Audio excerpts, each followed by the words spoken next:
He thought love was easy, until he met a Pisces. Some people go their whole lives thinking love is simple. You meet someone, you feel something, you figure it out together.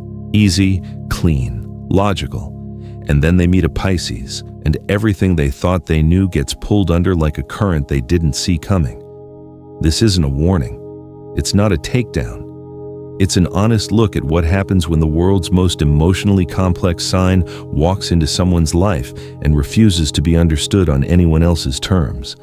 Because Pisces doesn't play by the rules of love that most people were taught. They play by rules you can't even read until you're already in too deep. So if you've ever loved a Pisces, or if you are one, stay with me. Because this one is going to hit. Pisces is the last sign of the Zodiac, the 12th, the final chapter. And in astrology, that means they carry something the other 11 signs don't. They've absorbed the energy of every sign that came before them, the fire of Aries, the stubbornness of Taurus, the duality of Gemini, the sensitivity of Cancer, all of it.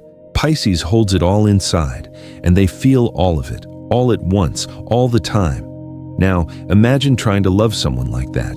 You think you've figured them out. You've had the deep conversations. You've seen them cry. You've seen them laugh. You've seen them stare at the ceiling at 2 a.m. like they're listening to a song only they can hear. And just when you think you've finally mapped the whole of who they are, they shift. Not because they're being difficult, but because they contain so much that no single version of them is ever the whole truth. That's the first thing love with a Pisces teaches you. You will never fully know them, and you have to decide whether that terrifies you or whether it's the most beautiful thing you've ever encountered. For most people, at first, it's both. He walked in thinking love was something you could build with consistency. Show up, be honest, be stable. Those were the ingredients. He'd done it before. He knew the recipe. What he didn't know was that Pisces doesn't live in the kitchen. Pisces lives somewhere else entirely, somewhere between memory and imagination, between what is and what could be, between the person they are right now and the version of themselves they're still becoming. And when you love a Pisces, they pull you into that space with them, whether you're ready or not. The first thing he noticed was the way she listened, not politely, not patiently. She listened like every word he said mattered more than he thought it did, like she was finding the meaning underneath the meaning. He'd never felt so seen by someone who also somehow felt so far away. That paradox is Pisces in a sentence, completely present, completely elsewhere. Then came the depth. Because Pisces doesn't do surface conversations. They don't care about the weather. They don't care about your highlight reel. They want to know what you're afraid of, what you dream about, what version of yourself you abandoned somewhere along the way, and whether you think it's too late to go back and find it. And they ask these things not to perform intimacy, but because that's the only kind of connection that feels real to them. Suddenly, he was talking about things he hadn't said out loud in years. Things he'd convinced himself didn't matter anymore, and she held all of it like it was precious, like none of it was too much. That's what gets you. That's the thing that makes people fall, and fall hard, for a Pisces. They make you feel like the most interesting person in the world, like your inner life is a place worth visiting, like you've been waiting for someone who actually wanted to go there with you. But here's what he didn't understand yet. Pisces gives that fully and completely, and they need it back just as fully. They need someone who can go deep, someone who won't flinch when things get emotional, someone who won't shut down when the conversation stops being comfortable. And most people, when the moment comes, don't know how to meet a Pisces there, so Pisces retreats. And that retreat is its own kind of language that you have to learn to speak. When a Pisces goes quiet, really quiet, they're not punishing you. They're not playing games. They're swimming back down into themselves because the surface got too loud, too harsh, too real in the wrong ways. They need the deep water. They need silence. They need time to feel everything they've been feeling before they can come back up and talk about it. He didn't know that. He chased. He pushed. He needed resolution right now, the way most people do. He couldn't sit with the discomfort of the distance, and the more he pushed, the further she swam.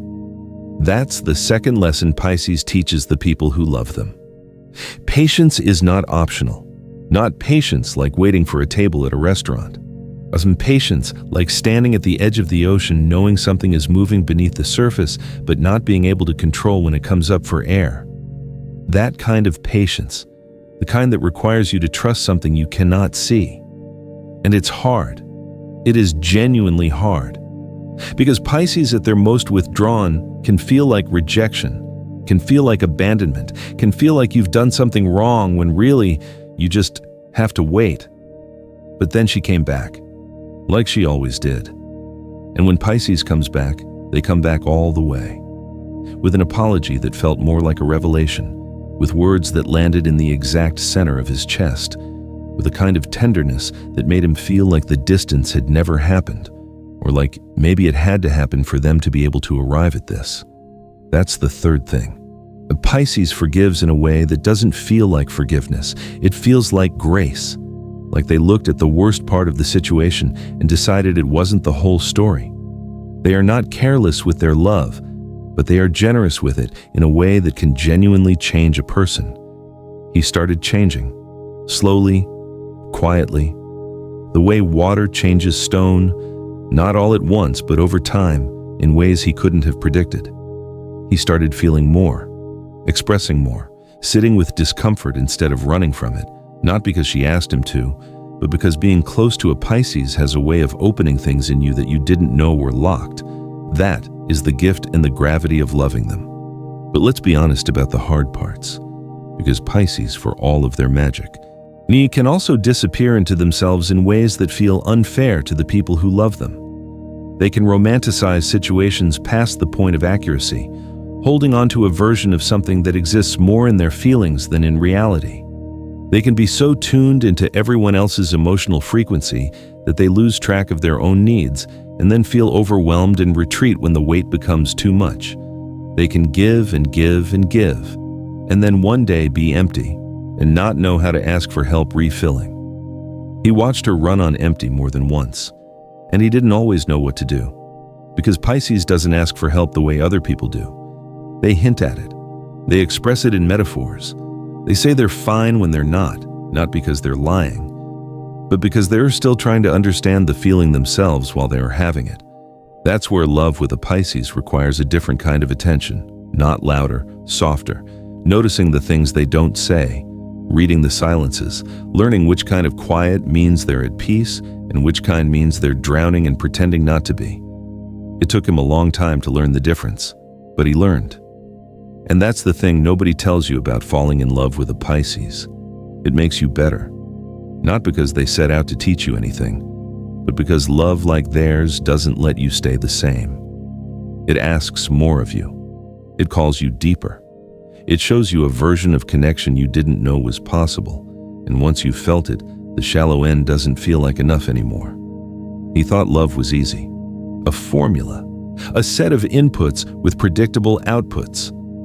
And then he met a Pisces, and he realized he'd never actually been in the deep water before. He'd been waiting this whole time, convinced he knew how to swim. She didn't break him. She didn't complete him either, because she's not a story about him. She's her own whole world. But loving her cracked something open, something that needed cracking, and what grew in that space was something he wouldn't trade for anything. That's the truth about Pisces that no one warns you about. They don't just love you, they transform you. And the only question is whether you're brave enough to let them. If you've ever loved a Pisces, you already know everything I just said is true. Drop a Pisces in the comments, or drop your own sign if you've been on the receiving end of this kind of love and it wrecked you in the best possible way. Subscribe if you're new. There's a lot more where this came from, and I'll see you in the next one.